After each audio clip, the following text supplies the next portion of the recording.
Namaste to all. Welcome to Easy Ayurveda GURUBODHA session. So today it will be 80th episode of our GURUBODHA. One important question related to Vata. So the question is, Sir, Vata Prakriti do have weight loss tendency. So the question is related to Vata and weight loss tendency. What additional effective things can help Vata Prakriti people to maintain a healthy weight for a healthy life?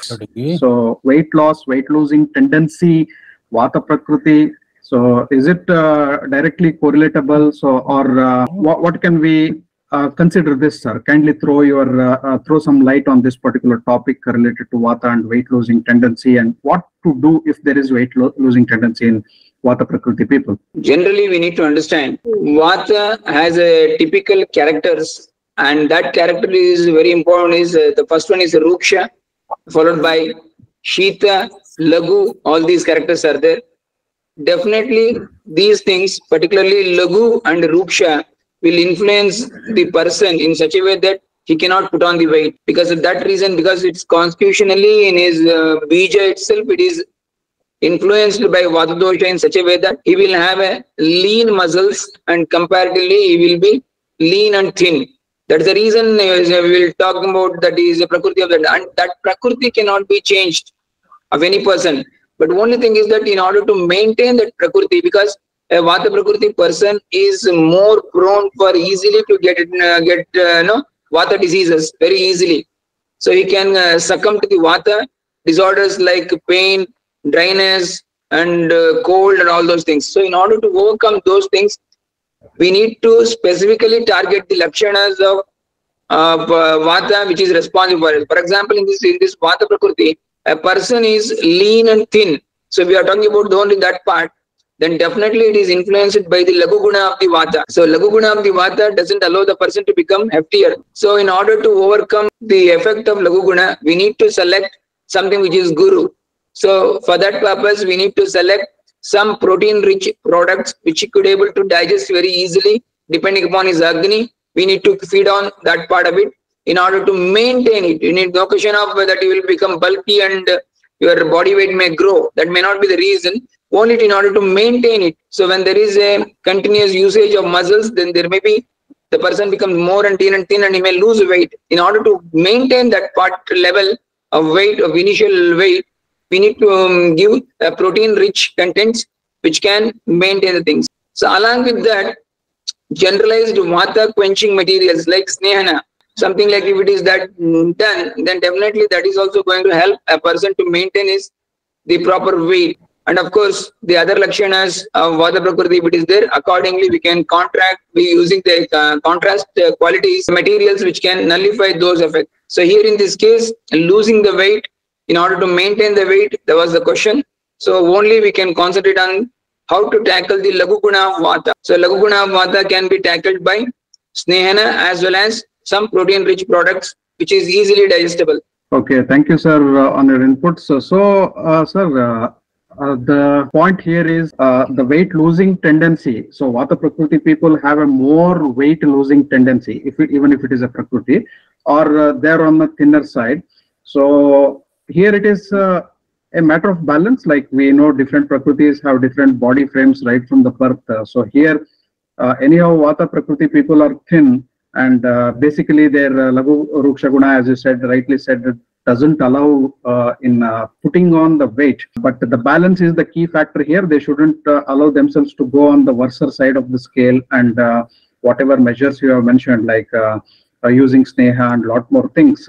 It is more about to balance that. So whatever factors are contributable for Vata increase, so they shall avoid those things, and whatever are contrary, they should adapt those things and try to have a balance of Vata. So that should be the ideal remedy. Have a balance, whether it is Vata, Pitta or Kapha. Stay in the balance of what the Prakriti provides you. So there's a reason we need to do that one, and of course for a better way in handling those things, why I pointed out protein, which can be easily captured by everyone. Otherwise, if a concept based thinking, then it is better to use a Madhurasa Dravya, what I would have said. So if Madhurasa Dravya, if it is given, definitely it is Guru in nature because of its predisposition of Genesis, that is which is dominated by Prithvi and Aap Mahabhuta. such type of things will definitely going to help it. But in readily, if anybody wants to take it, I have said a better word that is called a protein rich material, which could also be something like that, a protein, which is a body building tissue, which is basically a Prithvi Mahabhuta Pradhana, and definitely will have typically we have a tendency to develop the mass of the muscles. So that's a reason we can go for in that direction. So otherwise we can use even the ashwagandha using milk, ashwagandha powder in a milk, something like that, or gokshura in milk. All these things are madura or balya, such type of things, which can help to overcome the loss of muscles. So these are the remedies which need to be considered when the person is losing weight, like has a tendency to lose weight in spite of being Vata. As long as he is in balance and managing the Vata balancing foods, activities and all those things, no need to worry. So, but if the person is having a losing tendency only, the interventions need to be brought in, right, sir? That is the one thing. Second thing is, in order to avoid anything which go may for a loss of body weight and all those things, it's a periodical maintenance of regular snehana, abhyangam nityam acharya, will definitely will help him to avoid the increase of Vata in him and lose the material, particularly muscles. So if it is abhyangam nityam acharya, then definitely he will be in fine shape. No question of any losing any weight. But he cannot put on his body weight and become a Vata Prakriti person, become a bulky. No, it cannot possible. He will have its optimum level, so that where he can reach, he can maintain that level. Now, seeing it the other way, sir, the Vata Prakriti person already is in a state of balance. The Vata is in balance. The person is maintaining. What more cautions? With aging process, we know that Vata will increase. Are these the similar interventions, or should be considered, or something special he need to do with the aging, like fourth decade, fifth decade, sixth decade, as the person progresses in the age? So, in spite of having a Vata balance, should he take more cautions like Abhyanga, anything else? Definitely, Abhyanga, I would rather suggest the best method to overcome all these things. It not only helps to maintain the skin texture, it also helps to maintain the bone mass, it also helps to maintain the muscle mass. Everything will be fine with this Abhyanga. If it is regularly done, then definitely it will be very fine. Thank you, sir. And I had few patients who keep telling, they use the word painful when it is being extremely on the thinner side or extremely on the bulkier side. They tell doctor, I was extremely painfully thin and painfully fat. So these are the words generally used. So if the Vata Prakriti person, since we are speaking here, sir, so they may have some complex looking at Pitta Prakriti or Kapha Prakriti people and want to put on certain mass, put on certain weight, and also love to look like little bulkier than what exactly they are. In such conditions, when they have a complex comparison with Pitta and Kapha Prakriti people, if they're doing that and trying to include some interventions, as you rightly mentioned, would it be manipulating the Prakriti? Like if Vata Prakriti person wanting to put on weight, will it be will it be a manipulation in the Prakriti, or should he still go ahead? You cannot deceive the Prakriti. It's a final. You cannot go beyond that. So only thing what you can do is that what may be the ill effect or a bad effect or a side effect of your Prakriti, that you are making you to become prone for certain things that can be maintained by the regular technique of maintaining or pacifying the Vata, like Abhyanga and Svedana, followed by that. It makes your muscle to be very, expandable, and if any muscles are very easily expandable and it is not having any resistance, then the chances of wear and tear in muscle will not be there. So such type of things will not lead into any pain. Otherwise, a Vata Prakriti person may have, if little bit of work is done, then he may have a lot of pain because of the breakage or wear and tear in the muscles. So in order to overcome that, that's the best method is to go for Abhyanga regularly and followed by Svedana. Then it is that foliation and fomentation combination makes the bulkier muscles softer, tender, but of course, by the same time, it is also having a more extensile capacity. So it won't break up easily. So that is the reason we need to go for that. If it is regularly done, then the wear and tear will be avoided. Then what are your tips, sir? Like for a person who is, as rightly pointed out, Prakriti, we cannot cheat Prakriti and manipulate it. A Vata Prakriti person considering to become bulkier and a Kapha Prakriti person trying to become like Vata or Pitta by losing weight, whatever has been bestowed. So we have seen trying to manipulate these things definitely plays on our health also, because losing and gaining against the norms of the Prakriti might be harmful. So it's wrong to do, or to an extent it is okay to do, sir. See, in a Kapha Prakriti person doesn't mean that he should be obese or bulky. Obese and bulky is Ati Mejasvi Purusha. That is entirely different type of thing. Regularly, one who is having a very compact body and according to the optimum level of Anjali and Anguli Pramana, if it is matching, then we call it as a Kapha Prakriti. If a person is having more fat on that, then we are trying to lose that weight by adopting some anti-Kapha methods and the procedures or the food products. But whenever we are using a protocol or a designed course of actions that may lead to reduce your body weight, then there is always a chance of causing a damage if it is overdone. And if it is overdone, then definitely there will be once again wear and tear. That needs to be taken care. How long one has to go for these things and for how far he has to reach, where is the end and where he has to stop it. That is very typically we need to understand. In a Kapha Prakriti person, if you want to reduce a body weight, we need to assess his medha in his, not the muscle bulk, medha, then accordingly we need to reduce it. It's only medha that needs to be reduced, not the muscle. Muscle is always good to the, if it is present on your bone, it will protect its bone strength also. This question was an extension of the previous question, sir. So the question also continues like, does Prakriti in itself need any treatment? Gururaja sir has rightly pointed out, Prakriti is Prakriti and it need not be manipulated as such. The treatment for a Prakriti is not needed. A balance is very important key.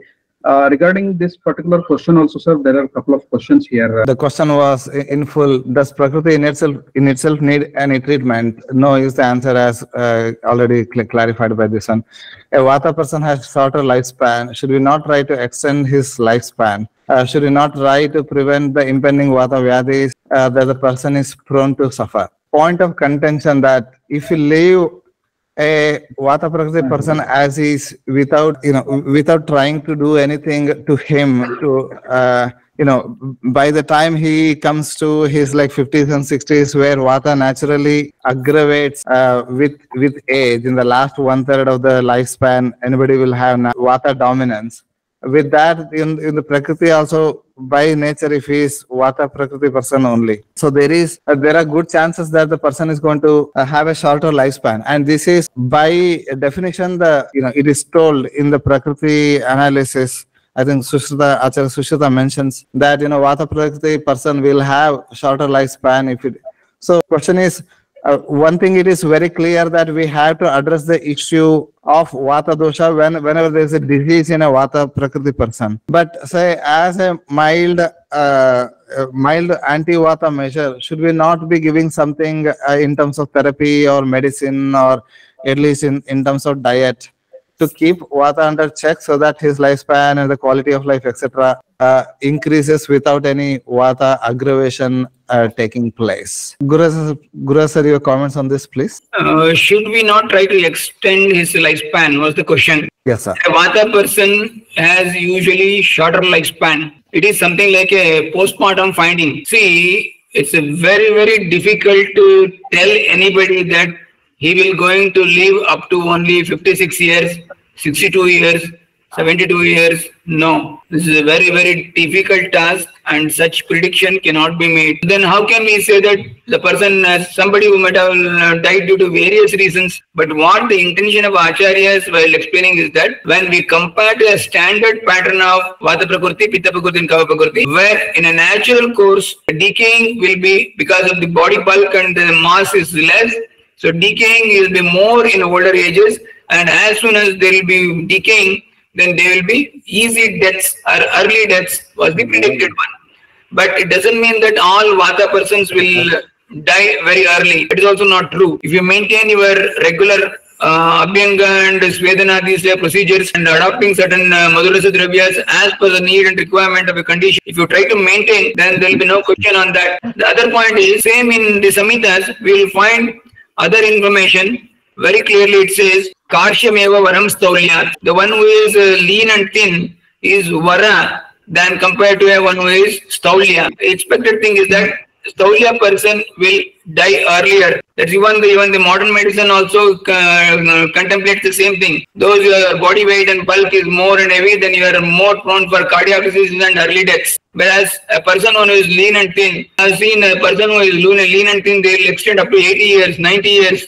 very easily. The only thing is maintain the Vata Prakriti's Vata by using appropriate oleation and fermentation and intermittent consumption of the material which is required to maintain the body bulk that is sufficient for that to prolong the lifespan. Treatment as such may not be required, but general Vata balancing measures like certain therapies and diet and lifestyle is sufficient.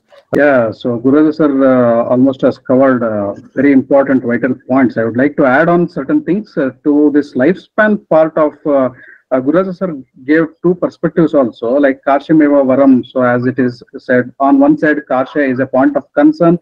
On one side, we are speaking it as a blessing.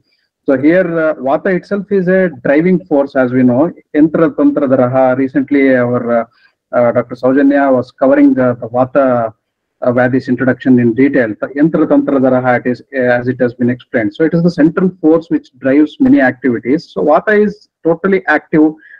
It is the only force in the body which can push and pull the things, Pittam Pangu, Kafam Pangu, all other things, Pangavo, Maladatavaha, Vayuna Etra Niyante, as we said, wherever Vayu takes, pulls, pushes things, they will be dislodged, and also the mobilization, everything takes place.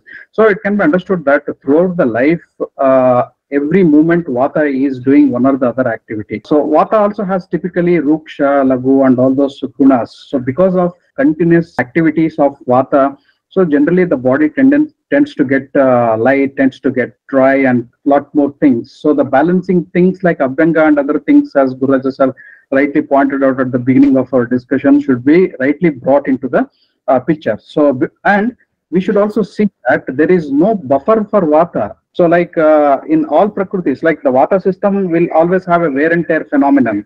So whenever we are having a wear and tear phenomenon, we need a buffer, something to balance it. So the balancing is adapting the Vata balancing foods and activities, and also giving away those things which can aggravate. It can also include our stressful life, unnecessarily taking stress which we don't need. So if we try to manage almost all those things, foods, activities, and also what we can call it as stress management and other things, it will be really good. So coming to the lifespan aspect, I would like to touch on 2 points in simple way. One is a physiological aspect. So when we are looking at Vata Prakriti person from a what we can call it as extending the lifespan perspective, that is what we are speaking here. The preventive measures, already the list has been covered by Gururaja sir. So those preventive measures and also the those things need to be taken. So Vata Prakriti person condition number 1, where the person is already in a balance. Okay, so there the person needs to maintain a balance. That's it, as simple as that. So disciplined lifestyle will be a very key point or the part which will help in balancing the Vata in an already balanced condition of the Vata. Next, number 2 is the pathological. So one is physiological, the first one. Second one is the pathological.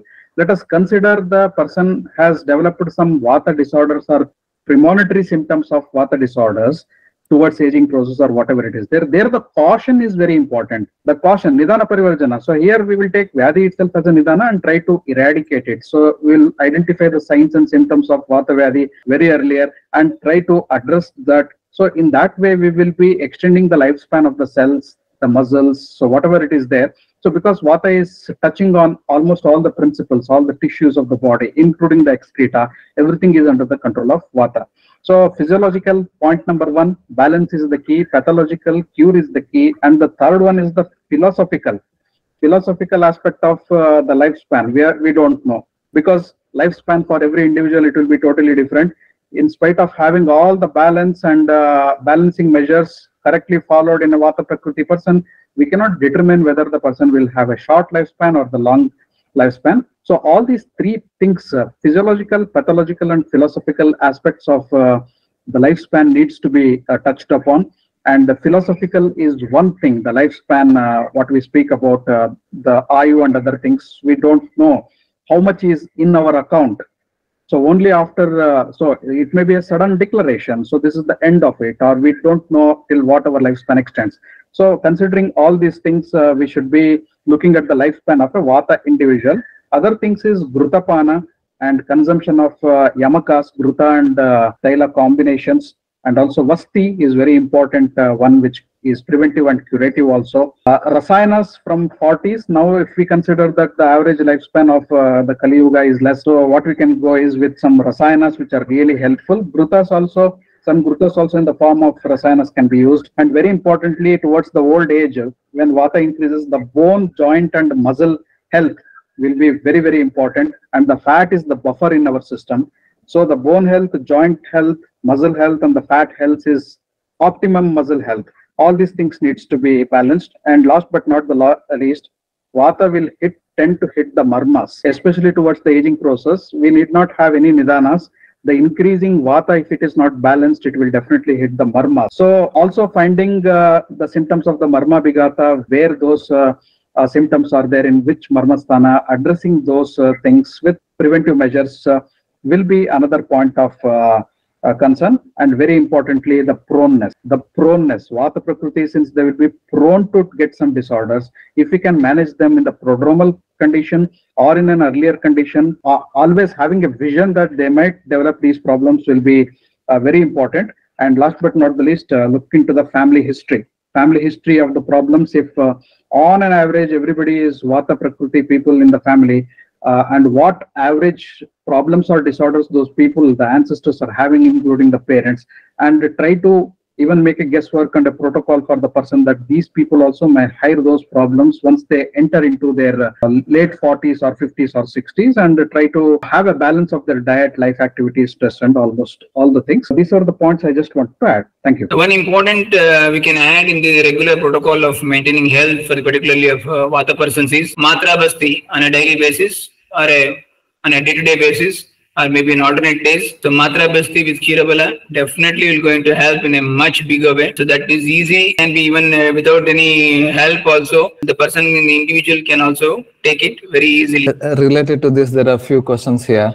First one is, and Dr. Saujana Kashyap made a valid point, saying that Rasayana and Vajikarana therapies can surely sustain life of any Prakriti person, including Vata Prakriti, so probably need not put an special effort just to prolong the life of Vata Prakriti person in particular. Valid point there. And this coming to this question, what are the prime treatments for nourishing majja dhatu level for a Vata dominant person? Tikta Grita Basti or Tikta Grita internally, Mahatikta Grita or Gugula Tikta Grita will help to reduce the Vata, particularly at majja dhatu level, as well as nervous tissues and nerve tissues. Peculiarly, Asti Majja Dhatu Gata, this Tikta Grita Basti, Mahatikta Grita, Gugula Tikta Grita will do wonders. This is a sloka of Gugulu Tikta Grita, and rightly as pointed out by Gururaja sir. Tatsevitam vidhamati prabalam samiram sandhi asti majjagatam apiyata kushtam idrak. In terms, so it addresses the sandhi, asti, majja, and also nadi urana, deep tissues, arbuda, bagandhara, so on and so forth. That another point we need to understand is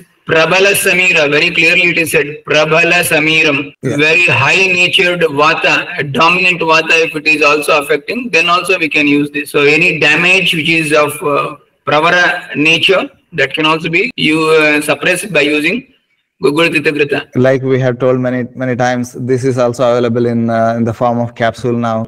Could you please elaborate on aushadhis to increase mamsa dhatu in a Vata person? Gokshura Churna in Dugdha, Gokshura in Dugdha. Also this Mahamasha Taila, especially the Mahamasha Taila Abhyanga, Chagalya Grita Sevana. And also for those people who are accustomed with non-vegetarian diet, going with the similarity, mamsa rasa can also be a choice. Right? Ashwagandha Rasayana, Ashwagandha Kshirapaka should also be ideal choices. Bala preparations, Kshira Bala internally. The question is like, how do we address the aggravation of Vata dosha where the individual is experiencing severe pain in the nerves and muscles at the neck, shoulders, eyes, head, back, the whole spinal cord. This is experienced even with little strain of traveling or bending neck or while doing shopping. Though it looks like a classical Vata symptom, a detailed case sheet might be required, and probably the medicines etc. that we already have discussed also addresses some of these issues. Gururaja sir, please. When a patient complaining of aggravation of Vata and experiencing a severe pain, particularly in muscle, neck, shoulder, eyes, head, back, and whole spine cord, and these things are there. First of all, I would like to know in these conditions how long these things are there. If it is a chronic natured condition, then we need to assess at least a few things like whether any autoimmune conditions are there, or any thyroid issues are there, or even some, typically ANA factors, anti-nuclear antibodies, something like that. So all these things, if it is checked up, then we can finalize if it is a simple Vata without these autoimmune and thyroid issue or ANA issue and these other things. Definitely we can go for simple Abhyanga, and all these things of Vata nature will come down. General anti-Vata measures that we have discussed. If the Vata is the only culprit, then whatever we have discussed already covers that issue. Even it is autoimmune disorder also, that the treatment protocol remains almost same, because it won't change the purpose, but the outcome of the treatment will not be of much, in a favorable one. It may be the outcome is Karya of Siddhi, it will be a little bit compared to the other way where there is no autoimmune disorders. And there was this another big news. This is a notification from IIT Hyderabad, if I'm not wrong. Yes.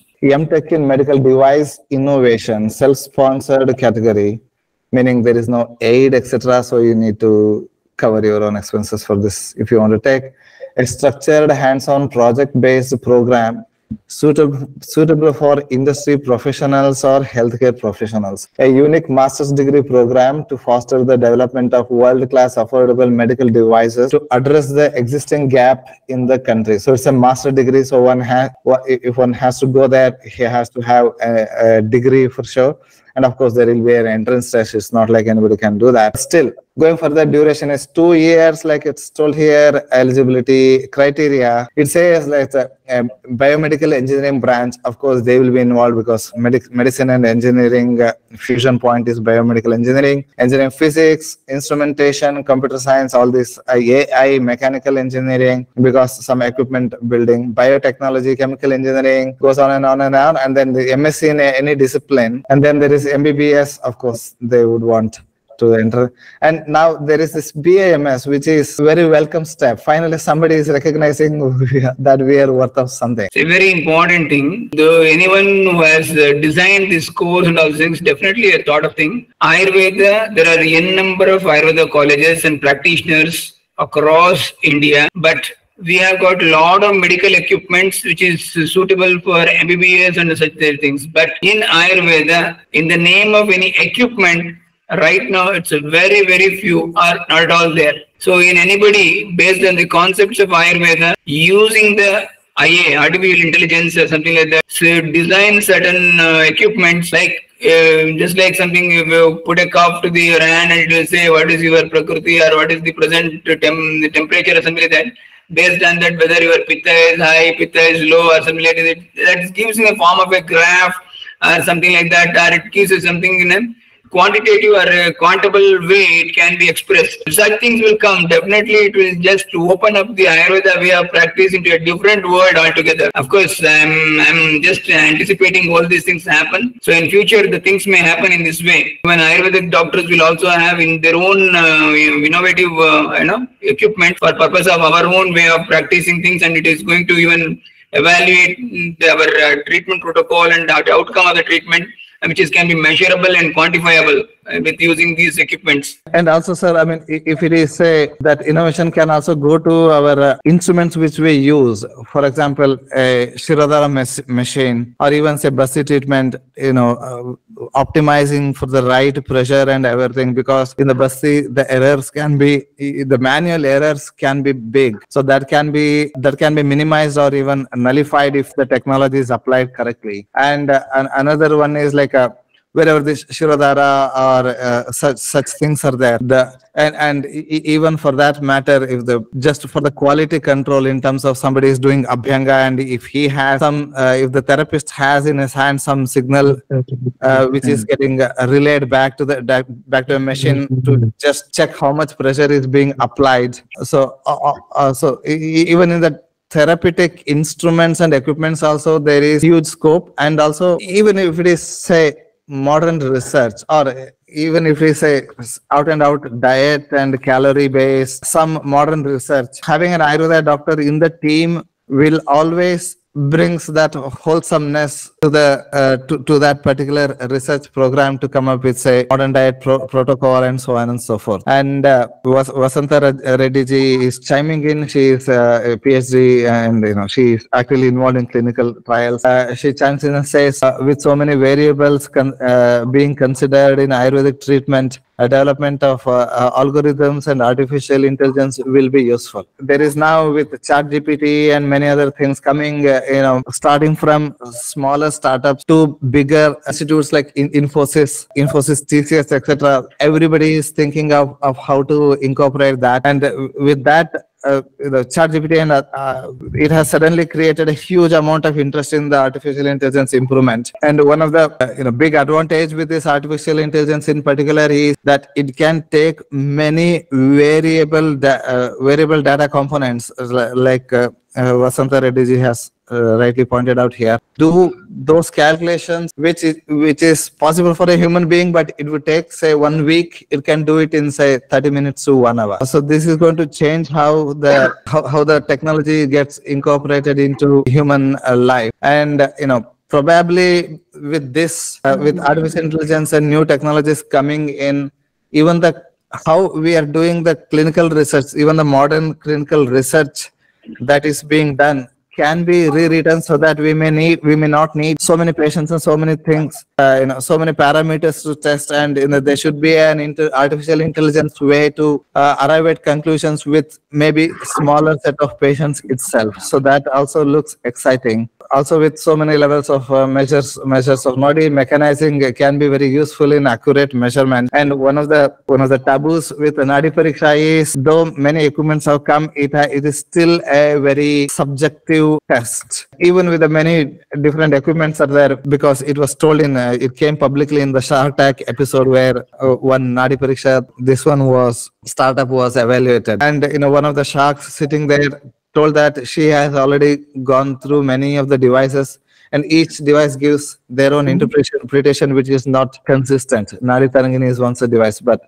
so innovation can happen, and it can break through new avenues and new opportunities which is not visible at this moment. And on behalf of all the Ayurveda community, it is probably one of the right platforms to thank IIT Hyderabad to considering us. And another thing that I want to say to the Ayurveda community, probably it's a taboo or due to some reason, and a BMS doctor always thinks that for completing this one, he's going to see patients, and he's going to see, he's going to be in a clinic, or he will join an Ayurveda nursing home, so on and so forth. And whenever I recently we advertised for a job, and we clearly mentioned that it is like a full-time job. And the candidate needs to be in Mangalore and all those things. Applications will come. We got around, say, 40-50 applications, and most of them are like, I mention it as full time. They'll think that it is only, say, video editing and article writing and this, that, so it should be part time. I can do part time also and all. So because it's not like advertising. We got a good candidate. That's a different thing. My only advice or a friendly tip to upcoming BMS students and the doctors community is to take technology a little bit more seriously. You can carve out a huge career out of it if you persevere enough, and of course you have to learn so many things which you have not learned, and you have to cope up with many different people, from marketing to technology to mechanical engineer to artificial intelligence scientists. So you have to know how to gel well with these people and understand different information coming out, and making your own decisions. This is also technology is also an important arena in which you can go and make a successful career.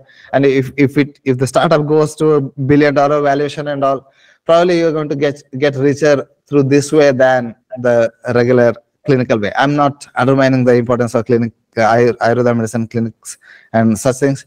Just that I just want everybody to open your eyes to the technology field. Definitely, this area, it's a new one for Ayurveda people. This not only helps to create the new devices which can be used for us. And of course, when already certain devices are there, they may not be giving you some standard patterns. Then comes the other project of standardizing these equipments. The first thing is some breakthrough innovations so that we can have something which is, right now there is nothing. So when compared to that one, at least let us have something as a device which can be used. And if it is not giving us the right thing, then we can go for standardization with another project on that. So that can be done in the later stages. So fine tuning is always, and course correction is always there for the equipment, and that's why the equipments will go on updating themselves, and the new models will be produced. Similarly, we can do definitely in these things. Definitely, it's a new area where an Ayurvedic doctor will try to evaluate the importance of equipments in the practice of Ayurveda, and where and all we can introduce the equipments. So that's one thing. Then second thing is then standardization. So definitely when we do it, most of the things will become in a streamline. And to some extent, yeah, for now, for example, this Apple Watch as is can predict if a person is entering into a cardiac arrest. They have the technology and they have implemented it. Just that they cannot advertise it, or they cannot push the marketing with that claim, because if that claim is made in big letters, capital letters, then it would come under the purview of FDA, Food and Drug Administration, and in the US specifically. And when it comes to US FDA purview, then the Apple Watch, which is a consumer device, becomes a medical device. So then the manufacturing of medical device, all those norms get in their way. That's why they are not pushing their Apple Watch into this. Not only Apple, even say Samsung, other things are innovation is going on, and many other devices could be there to just check this one.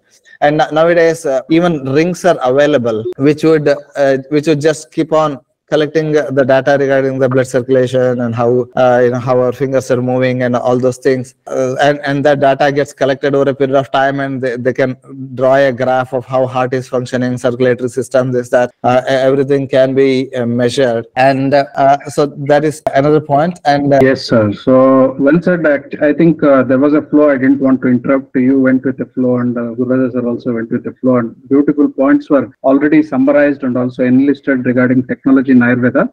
Yes, one point is technology is a welcome sign always in Ayurveda. We should go according to the yuga, according to the what is being going on. Adapting new things into our system is not wrong. So, but without compromising the basics of Ayurveda, if technology can be inculcated into our system, that will be really good. So, technology doesn't mean that we will lose our Vata Pitta Kapha end root and we will replace some other terms and technology will dominate the science. So participating and inculcating and also accepting the technology is one side, but leading the technology is another side. If Ayurveda doctors can lead the technological team, as you rightly said, that ad which has been put on, which includes Ayurvedic doctors, so where we can take lead in certain projects and have a team under us, and if we can direct some senior Ayurveda doctors who are also into the research field, be present there, take a lead, and also direct the team what exactly we want, what technology is needed for Ayurveda, to what level without compromising the basics. And as Gururaja sir rightly pointed out, the standardization, later we can come up to that point of standardization.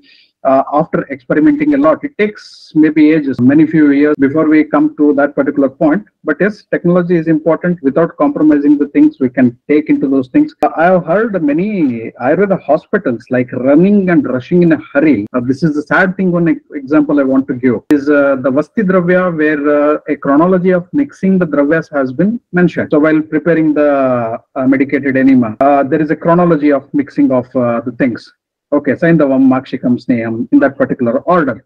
Some hospitals, some doctors, what they're doing is suddenly they're going into what we can call it as like a filter coffee or an instant coffee, instant enema mixture. So like putting everything, all those components which have been mentioned in the Shastra in a mixer or a grinder, grinding them, and then giving it as an enema. So, okay, technically there is a mixer which can mix these components into one thing. So like, and it can be given as an enema. But when you wait, when that Vasti Dravya which has been put into the mixture, when it is put into a glass transparent can, and if we watch that, they will settle in different layers. Definitely, depending on the density and other things. Ayurveda is so beautiful that when preparing a Vasti Dravya, there are so many components which do not easily mix with each other. We need to grind them manually. We need to mix them one after the other, why the chronology has been said. And if everything is put in the mixer and churned, and when we put it in a transparent jar, we can see 5-6 different layers being formed. And that is not the method of giving the Vasti. When it is given, it can produce harm. Leave apart curing some diseases or something.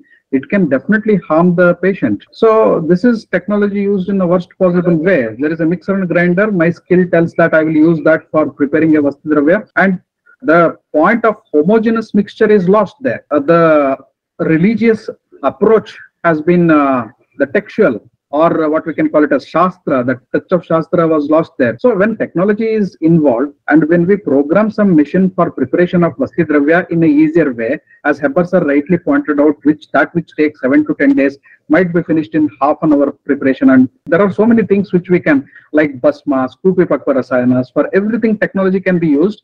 And we should, the experiment should go to that particular level, the research should go to that level, that a medicine prepared by hand, the Vastidravya which has been prepared with my hand, what results it was giving, the same results or even a little better result if the technology, the Vastidravya prepared with technology is given, then what else do we need? So for that, an Ayurvedic doctor or a team of doctors should lead the research team and tell that, including the technology and also the machinery aspect. Since we are speaking about that is a wonderful topic what we are discussing today. If they can lead and tell and be very clear in this is exactly what we want after the machine comes into Ayurveda. So from handmade pills we have already gone to the machines. Handmade kashayams we have already gone to the kashayam churnams and other things. So there are some innovations and also, but structural and also the method of preparations are changing. But as long as the results are not compromised, it is a welcome sign. So for that, the doctors who are very much specialized in this should be the guiding lines. They should take the lead in the technology and also try to get into that. So this is what I wanted to tell. Without compromising, if technology is taken and if we can give better results in quick time, that is technology better used in Ayurveda. Virtual reality is another one that is getting famous. I think one Ayurveda college is already using like a dissection on a virtual body so that we get to know the layers of the muscles, etc. very well. So that is already happening. Sir, as come to the technology, as I seen one of the best preparation of Kupipakva by using the modern preparations, by using the furnace. But in our college, as I studied in Bellary, where I seen that horizontal and vertical furnaces are there. One is used for Basmas and one is used for Kupipakvas. But other than that, the best technology has been used in, as everybody knows that in Dehradun, there is a cancer institute is there, Dr. Balendu Prakash sir. In that cancer institute, sir, I saw that there is a specific instrumentation is there for specifically for Kupipakva preparations, and they are not going to use as regular as bottles, bead bottles, as we are going to use in prepare. They are having their conical flags with a specific shape. And as well as their coating also be silica mud they are going to be used. And along that, the major thing is the instrumentation, what they are having. They are having the just as a furnace, but they are having a temperature scanner, specific the temperature scanner is there, sir. How we are going to use the Kramagni, Mridu, Madhyama and Tikshna, that the temperature they have been feeded and it is graphically, it has been showing in that temperature scanner. It is the best way how the Kupipakvas they have been preparing by using the modern technology, and they are collaborated with one of the Russian companies. That instrument is not at all available in anywhere in this India, so I think. Thank you, there, sir. Yeah, definitely. One of the ways in which is going to improve is medical manufacturing, like you have definitely told. And there are like from very simple protein, there's this Alpha Fold company which is measuring which is giving the real 3D images of all the proteins of the body. And there is this neural link of Elon Musk, which is on the way to produce, say, sort of a artificial brain, so that his idea is to plant chip in the brain of the patient, so that it will give out specific vibrations or stimulations to the brain, so that the particular brain part is activated. Or that pathway can also be used to drug delivery of, say, in very minute dose, because the drug is directly entering into the brain and activating. His idea is that this technology will be useful specifically in, say, paralysis case, bring back the limbs which are not moving at all in case of like hemiplegia and whatnot. And also specifically in Alzheimer's case, where the patient where still we do not have any specific remedy for that. So these are just a few examples, and many 3D printing, precision medicine, and another thing is like a CRISPR technology which analyzes the DNA. Many technologies are going on, and if we Ayurveda people do not hop onto it, then we may lose some advantage. So probably that's a wrap on this topic. Dr. Garuna has written, just my feeling being from the tech field, as Dr. Raghuram touched, there's a difference between human touch and handmade formulations versus machine touch. Also, the energy effects of many of these technologies are not touched at all. But many of the equipments are becoming energy efficient, because for the large corporates, especially in the technology field, and being energy efficient and being green compliant is becoming a top priority. We are milking a cow using a machine versus with our hand. There's a big difference in the health of the cow and surely in the milk. I mean, this counter argument will always be there, but at least we can use our technology would be to reduce the human error and give a consistent treatment with like specific quantity of medicines or therapies, so on and so forth. So for example, the full body dhara, now rather than a human being doing it, you would just watch it, whereas a machine does it. It would ensure that the dhara oil is well distributed in all parts of the body. Of course, there will be a human attached. No technology might not become so much self-sufficient that human can be erased out of it. For example, even when the dhara is going on, if the patient has some symptoms, or he has a pain and stiffness in particular part of the body, then dhara should be made in that area more than the other where human intervention is required. We are not like trying to take away the human intervention and trying to bring human intervention to zero level. It is just that Ayurveda therapies and from diagnosis to therapies to well-being to food technologies, everything, if technology is blended, the human errors can be taken away and patient will be benefited. This kind of idea of chip in the body tell us going back to the roots, and prevention is also important. And to this point, there is this chip in the body is a highly invasive procedure. Probably we are not like ready for that yet. So what Elon Musk's idea is that in a patient of like Parkinson's disease or Alzheimer's, or who are totally bedridden and all, in them their quality of life is severely affected. In them, putting a chip is fine. For the rest of us normal people, what he's in one of the interviews, what idea he has is to develop kind of a cap, that inside of the cap, because wearing a cap is so very common, inside of the cap will be having some wires, and that will create some, that will collect the data or stimulate wherever is required and all. And there is this question of please provide thoughts on radiation or prana depletion from using Bluetooth devices, or even for that matter the Wi-Fi devices, Wi-Fi radiations and all. We are like heavily reliant on modern research on this. We have to go with what they are saying, and of course there is always this research bias, because the manufacturers would want to influence the research in a certain way, so that we cannot rule out. But considering that this maybe due to Wi-Fi radiations and all those things, or just how crazy is the social media and the human use of it and all those things are there, it is safe to say that in terms of like a focus, calmness of mind, peace, in all these areas, we are sort of losing out. May not be due to radiation, just due to the erratic way in which we are using these technologies. That could be the challenge here. So there is, like somebody has pointed out, prana or energy fears are definitely there is some affection in a bad ways going on. And presently there are many modern equipments, they tend to have radiation, but they always say that it is a non-ionizing radiation, so it will not be going to hurt anybody as such. Maybe there is masking some claims or real information, I don't know, but in a public domain, presently this is the situation with even the mobiles and all those things. So till now we don't find such things, but of course due to various factors and reasons, the cancers are increasing in the society, and it may not be a single factor, it will be usually multifactorial. So, we need to understand and even observe. We need to observe that. But as well as mechanization or using of, bringing equipment into the field of Ayurveda practice, I always welcome this as a very good idea.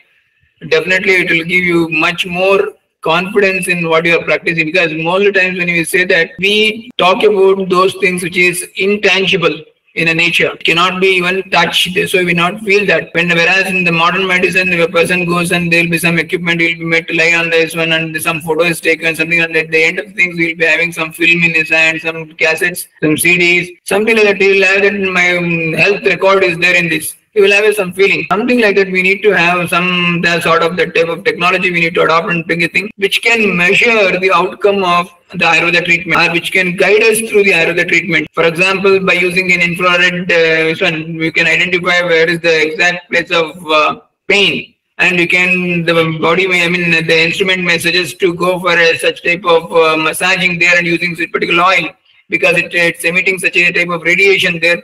So there will be a temperature of this much. So suggesting something that the inflammation is a much high or moderate or low, something like that. Some gradation. These are things, if it is done, definitely will have typically a different way of practicing of Ayurveda will come. And of course, along with that, we'll definitely have something called quantification, and evidence-based practice will much more higher in future. To get to that level, and there is also this big lacuna in Ayurveda is that we are just copying the modern tools of research and trying to blend in with Ayurveda, and there is big confusion. Everybody says that Ayurveda should have its own specific research protocol. We can only hope that the upcoming technologies will help us derive such protocols which are more wholesome, more comprehensive, considering all Ayurvedic points, not leaving any Ayurvedic points. So in that way, things are moving, and it is a good sign what we can conclude.